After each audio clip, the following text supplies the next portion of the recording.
I'm gonna be reading this lawful notice, Florida versus Royal, 460 U.S. 491, 1983. This is not the real case though. It's just something put together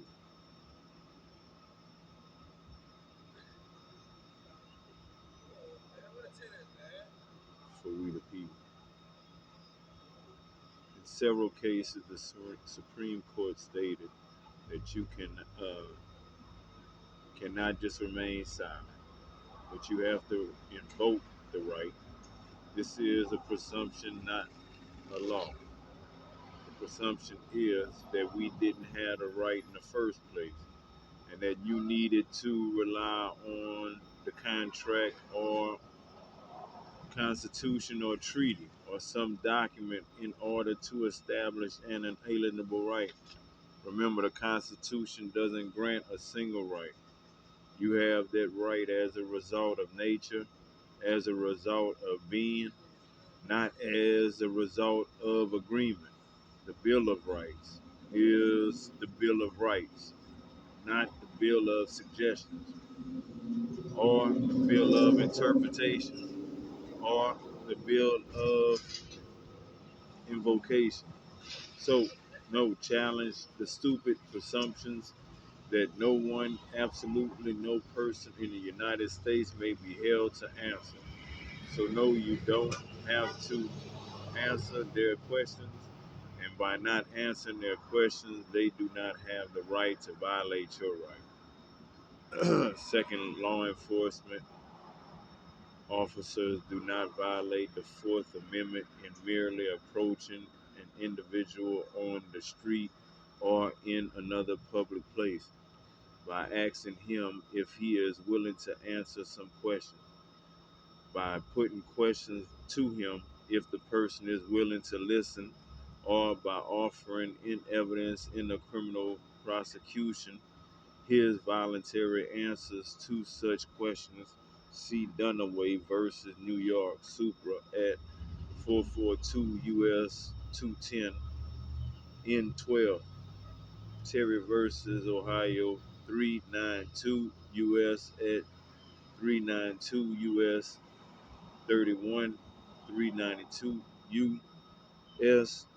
32-33. Harlan J. concurring ID at 392 U.S. 34. White J. concurring. Nor would the fact that the officer identifies himself as a police officer without more convert the encounter into a seizure requiring some level of objective justification. United States versus Mendenhall, 446 U.S. 544, 446 U.S. 555, 1980. Opinion of Stuart J. The person approached, however, need not answer any question put to him. Indeed, he may decline to listen to the question at all and may go on his way. Terry versus Ohio 392 U.S. at 392 U.S. 32-33. Harlan J. concurring ID at 392 U.S. 34. White J. concurring. He may not be detained even momentarily without reasonable objective grounds for doing so, and his refusal to listen or answer does not without more furnish those grounds. U.S. versus Mendenhall Supra at 446 U.S. 556. Opinion of Stuart J. Third, it is also clear that not all seizures of the person must be justified by probable cause to arrest for a crime. Prior to Terry versus Ohio Supra, any restraint on a person amounting to a seizure for the purpose of the Fourth Amendment was invalid unless justified by probable cause. Dunaway versus New York Super at 442 U.S. 207 209. Terry created a limited exception to this general rule.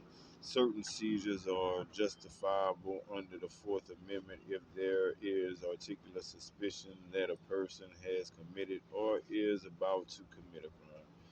In that case, a stop or frisk for weapons were found unexceptionable.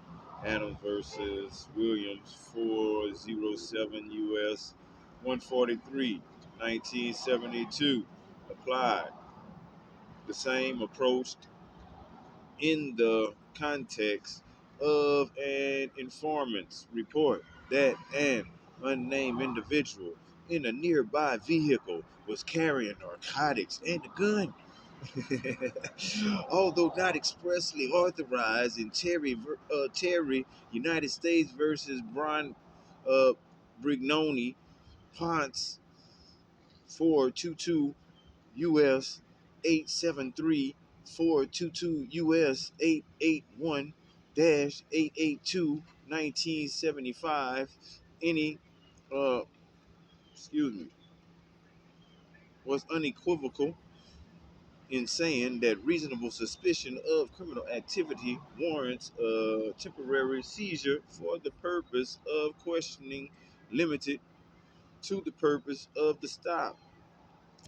In Brignoni Ponce, that purports was to verify and dispel the suspicion that immigration laws were being violated. A government interest that was sufficient to warrant temporary detention for a limited question.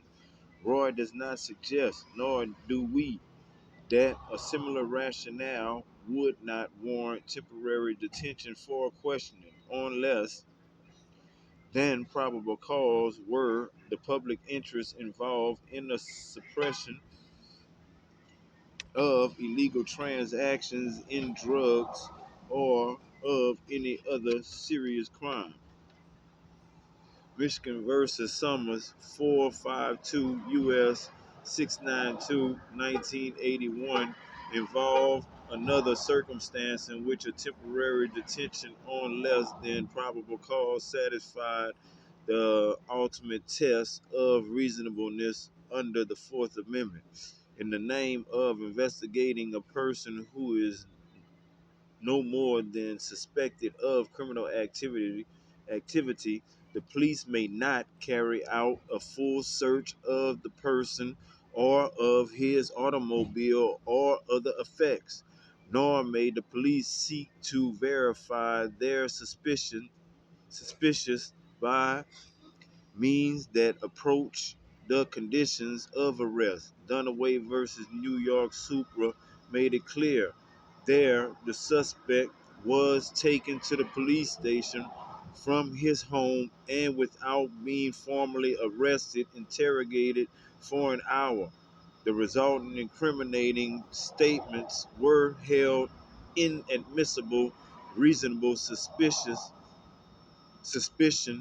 of crime is insufficient to justify custodial interrogation, even though the interrogation is investigative.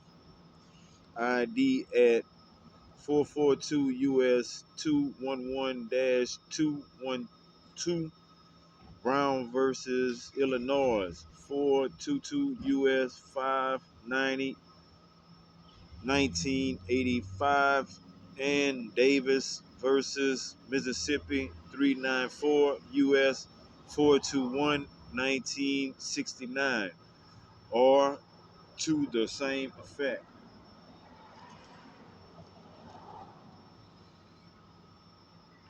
at Migos.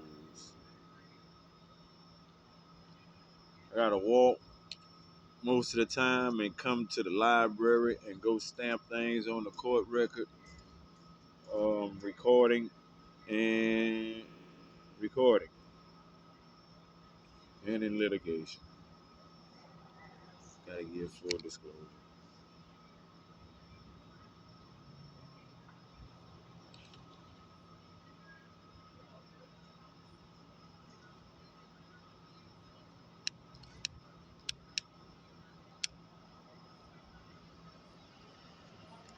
At Migos.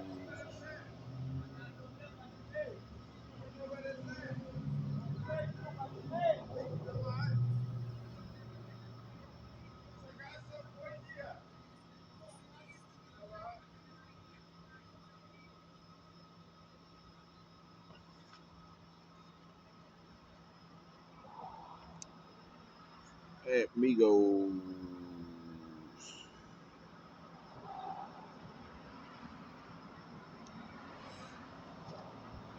They had a bad situation yesterday. I just asked the Most High and today for everyone to be at peace, everyone to have safe travels, and just be at peace. God bless everyone. This morning, realizing that everybody's not the same. Johnny is different from Bobby, and Jill is different from Jane. I woke up this morning realizing that love is more than just a four-letter word. I woke up this morning and I took a breath. I woke up this morning and I didn't realize that life isn't that bad. When I woke up this morning, I thought about all the chances that I've had. I could have been this, and I could have been that. The could have beens, the would have beens, the should have beens, never will be. No matter how hard you try, you can't make a dead dog happy. I said no matter how hard you try, you can't make a dead dog happy. I said no matter how hard you try, you can't make a dead dog happy. I could have been this, and I could have been that. The could have beens, the would have beens, the should have beens, never will be. No matter how hard you try, you can't make a dead dog happy. I said no matter how hard you try, you can't make a dead dog happy. Happy, happy, happy. But I'm not a dog, and I don't have to settle for being dead. I said I'm not a dog, and I don't have to settle for being dead. I can wag my tail and shake my hand. I can even be the best that I can, because it's all up to me. I have the power to be anything and everything, and all that I want to be. When I woke up this morning, I didn't wake up as you. But I woke up this morning, I had a plan. I knew what to do. When I woke up this morning, I said I got a little straightforward. I'm gotta move ahead. I'm going to accomplish something gets in my way, because obstacles happen every day. I'm gonna go around, go over. Now I forget that I'm going through. So I woke up this mountain, realizing that I was not dead. Did you hear what I said? I said I woke up this morning, realizing that I was not dead. This, if you wake up every morning, you should be happy in bed. So when I woke up this morning, I was happy I wasn't dead. God bless y'all, bro. Great feeling, being alive, to be alive. Can you imagine that? I guess you can say, in a way, I experienced the resurrection. In fact, I experience a resurrection every single morning when I rise to raise erect, to stand up again. Most High, Allah bless. Who would have thought?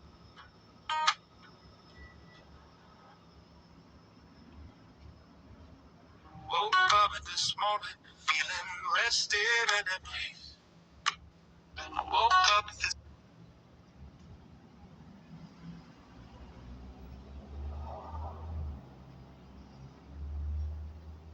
like some wild pit bulls. Let's do it. Hi everyone, we're back with another accounting video for FAR 1. Today we're going to go through the conversion from cash to accrual accounting, and this is found on pages 116 and 117 in the 16th edition of the Wiley textbook that we use at UF. So what we're going to do is that we're just going to go through basically a sort of structure that you can use, a format, a template, whatever you want to call it, that you can use to walk through each and every single one of these problems. And then we're going to walk through, I think it's exercise 3-18. So this first video will be just the basic concept of what is cash to accrual, and then there'll be a second video of exercise 3-18. So you can look for that one as well. So basically the way we want to look at this is we want to talk about what we're going to do. So the process is that we want to start with cash basis numbers, right? And these are given in the problem, right? So these numbers would be given. It would say like this company collected X amount of dollars or whatever the case may be, but that number is given. Or it could be on the expense side where it would say this company spent $100,000 on whatever their operating expenses are. Okay, and the end point is that we want to be on accrual basis, revenue or expense, depending on if we're doing cash collected or cash paid, right? And so to get from our start point to our end point, we have to have